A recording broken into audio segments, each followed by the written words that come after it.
नागपूर जिल्हा परिषदेतील प्रधानमंत्री मातृवंदन योजनेतील कर्मचाऱ्यांनी आपल्या विविध मागण्यांसाठी कुटुंबासह आमरण उपोषण सुरू केलं आहे.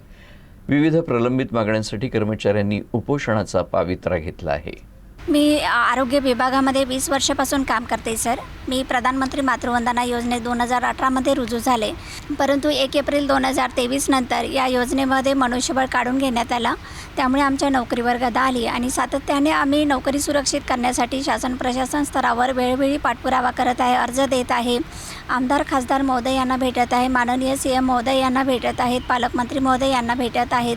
परंतु प्रत्येक स्तरावरून आम्हाला तुमचं म्हणजे आम्ही काम करू असं सांगण्यात येतं, परंतु कुठलीही आमच्या कार्याची दखल घेण्यात येत नाही आहे.